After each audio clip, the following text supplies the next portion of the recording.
लोगों से कहना चाहता हूं, कम मेक इन इंडिया।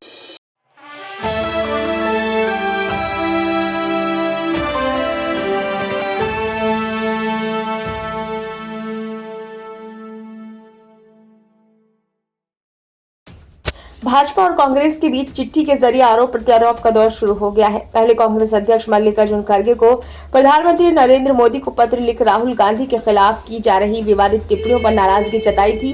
अब भाजपा के राष्ट्रीय अध्यक्ष जेपी नड्डा ने खड़गे को पत्र लिख पलटवार किया है।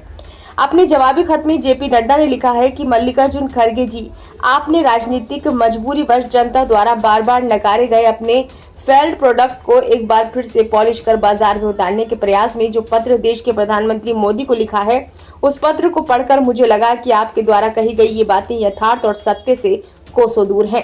ऐसा प्रतीत होता है कि पत्र में आप राहुल गांधी सहित अपने नेताओं की करतूतों को या तो भूल गए हैं या उसे जानबूझकर नजरअंदाज किया है। इसलिए मुझे लगा कि उन बातों को विस्तार से आपके संज्ञान में लाना जरूरी है।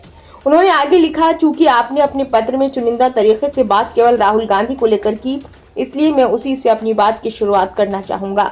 जिस व्यक्ति का इतिहास ही देश के प्रधानमंत्री सहित पूरे ओबीसी समुदाय को चोर कहकर गाली देने का रहा हो, देश के प्रधानमंत्री के लिए अत्यंत अमर्यादित शब्दों का प्रयोग करने का रहा हो, जिसने संसद में देश के प्रधानमंत्री को डंडे से पीटने की बात कही हो, जिसकी दुष्ट मानसिकता से पूरा देश वाकिफ हो, उस राहुल गांधी को सही ठहराने की कोशिश आप किस मजबूरी के चलते कर रहे हैं।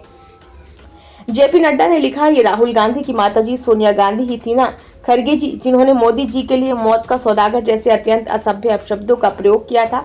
इन सभी दुर्भाग्यपूर्ण और शर्मनाक बयानों का तो आप और आपकी पार्टी के नेता महिमा मंडन करते रहे।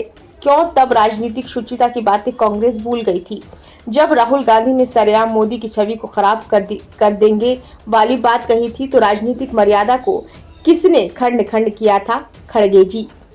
मैं ये समझता हूँ कि खड़गे जी की अपने नित्य निरंतर फेल्ड प्रोडक्ट का बचाव करना और उसे महिमा मंडित करना आपकी मजबूरी है, लेकिन कम से कम कांग्रेस अध्यक्ष होने के नाते आपको इन चीजों पर आत्ममंथन भी तो करना चाहिए था।